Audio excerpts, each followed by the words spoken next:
Rebonjour, épisode 12, la suite après le diagnostic du lupus érythématodisséminé. Là, je dirais la voie de la guérison, on peut le dire comme ça. Donc le traitement à la cortisone, qui est un traitement quand même lourd parce qu'il faut faire toute une batterie d'examens, les yeux, qu'est-ce qu'il y avait d'autre, les prises de sang, tout ça. Je sais plus à quel moment j'ai fait des phlébites, je crois que c'est plus tard. Ouais, c'est plus tard. Je sais plus en quelle année, mais je sais que j'ai fait 3 phlébites, ça devait être le diagnostic a été fait en juin 98, je sais plus en 2000 et quelques, j'ai fait des phlébites, 2002, 3, j'en ai fait 3. 3, pardon.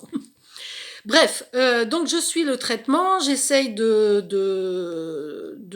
faire le régime comme il est demandé, mais je prends énormément de poids et je me sens, et je suis toute bouffie en fait, mais vraiment bouffie.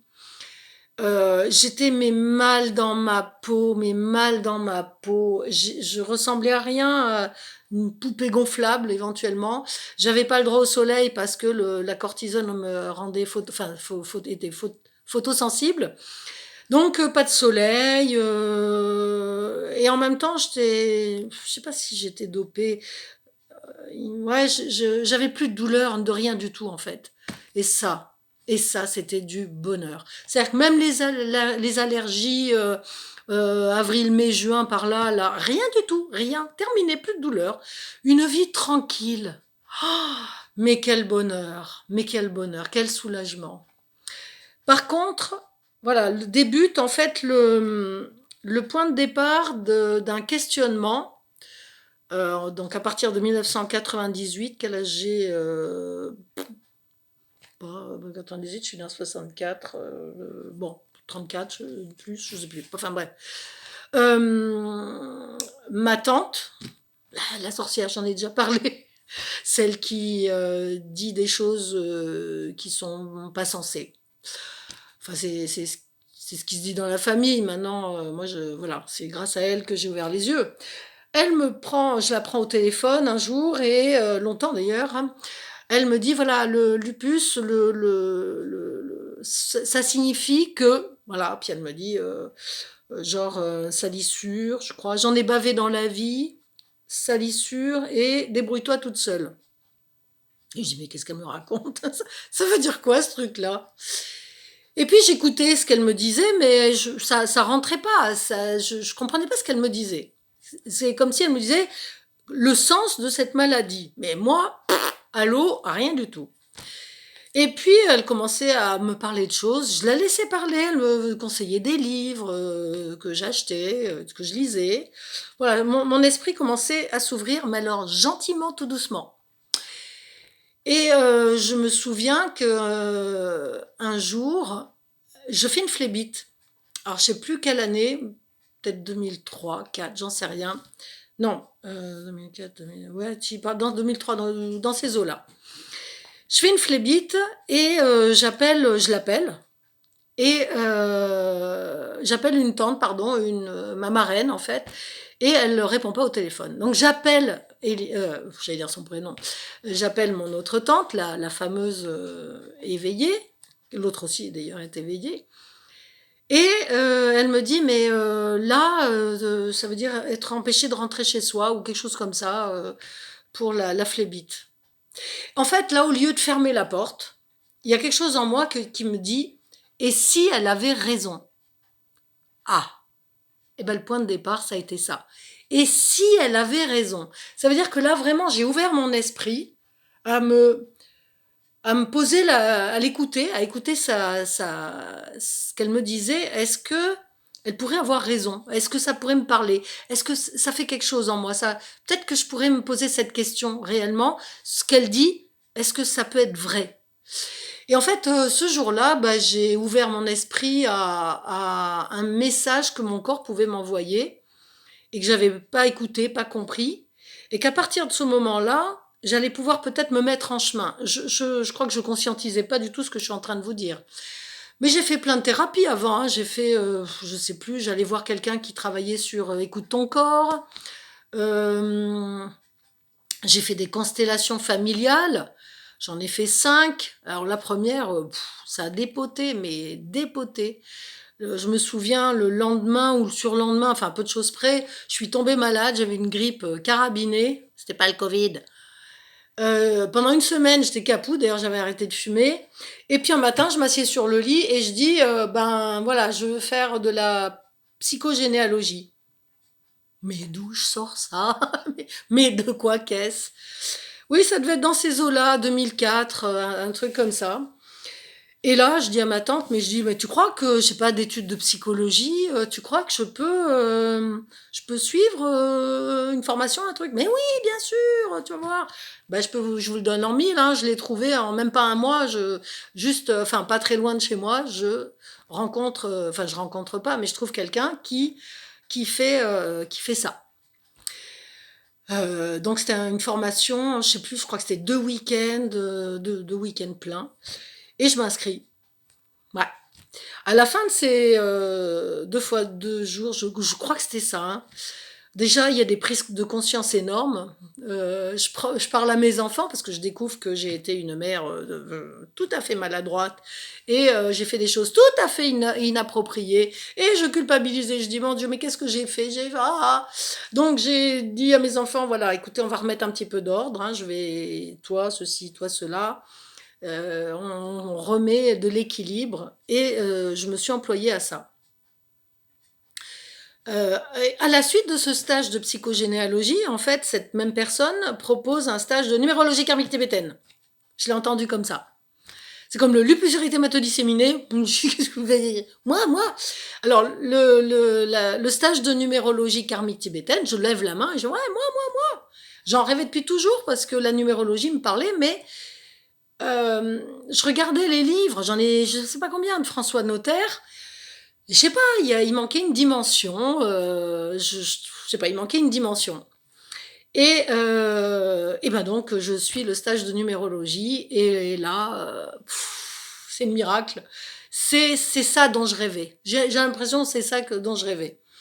Du coup, je m'embarque là-dedans, mais ça, c'était ma période, on va dire, c'est vraiment l'étape, je crois me souvenir, oui, où je crois que j'ai arrêté les traitements. Donc, il faut que je revienne en arrière avec les phlébites. En fait, au fil du temps, le médecin réduisait comment on dit, le taux, le grammage, le grammage de cortisone.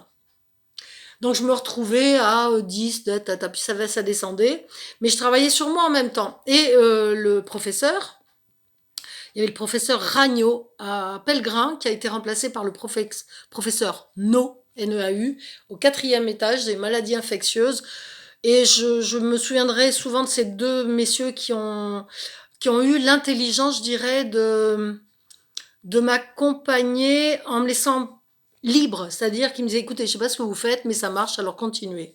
Donc j'ai continué effectivement à faire droite à gauche, à chercher à comprendre.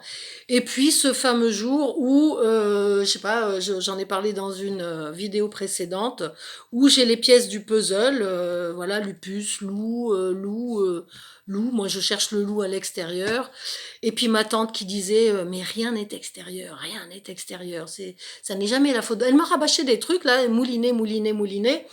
Et rien n'est extérieur. Enfin, je me suis dit, rien n'est extérieur. Alors, le loup, moi, je le cherche dehors, parce que lupus, c'est bien loup. Et je me souviens, en plus, petite, je me déguisais en chaperon rouge, comme par hasard. Je me souviens qu'il y a un âge où j'avais peur dans mon lit. Je me blottissais dans le lit et je me faisais pipi dessus parce que je ne voulais pas sortir de mon lit parce que dessous, il y avait un méchant loup et je voulais pas sortir. J'étais vraiment terrorisée. Donc tout ça, ça bourlingue dans ma tête, je mets les pièces du puzzle. En astrologie, j'entends des trucs, j'ai pris des notes de partout. Ce jour-là, c'était mes pièces de puzzle et d'un coup, froum, la vérité. «Mais c'est toi la méchante, mais c'est toi! Tu te vois comme une méchante, comme si moi j'étais le loup». Je me souviens, je dessinais, vous savez les sorcières de Walt Disney? Ben je les dessinais. Super, moi je dessinais pas des princesses, je dessinais les méchantes. Et je me suis dit: «OK, j'ai compris. C'est le regard», parce que c'est auto-immune. Auto, c'est moi avec moi. C'est le regard que je porte sur moi. Je suis la méchante, je suis la vilaine. Donc, grosse prise de conscience et je dirais guérison. Guérison. Alors, guérison dans le sens où je n'ai plus de symptômes, je suis pas guérie, la maladie est en mode veille, puisque c'est une maladie qui marche pas avec des poussées, donc je fais quand même, je suis vigilante sur le regard que je porte, je me porte, qui est plutôt dans dans la dévalorisation qu'autre chose. Même si je sais, je l'ai entendu dire, tu donnes j'ai l'air d'avoir de l'assurance et je pense que j'en ai, mais intérieurement, ça n'a pas toujours été ça. Donc je prends de l'assurance, je dirais, par rapport à mon travail aussi, puisque je me fais de plus en plus confiance, que les retours sont quand même positifs. Et c'est, je crois, aussi ce qui m'a aidé à me guérir. Voilà. Et quelque part, vos histoires, c'est les miennes aussi. Je les connais, je les comprends. Vu que je suis passée par ces expériences-là et que je suis toujours debout, voilà, ça m'est peut-être plus facile de vous aider.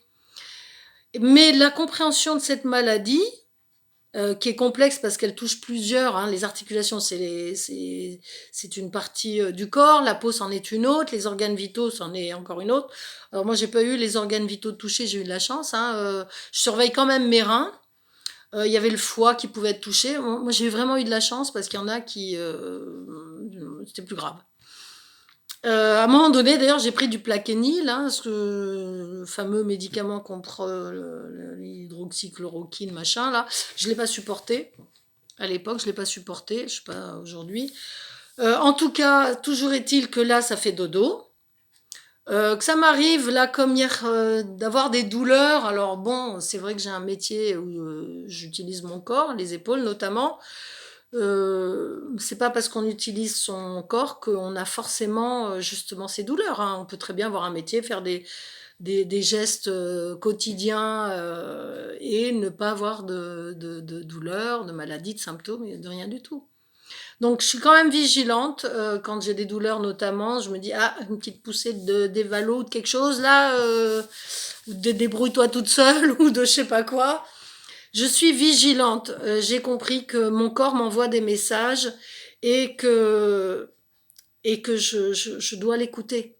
Je dois l'écouter parce qu'il raconte pas de bêtises. Lui, il sait. Et moi, je ne sais pas parce que c'est dans mon inconscient.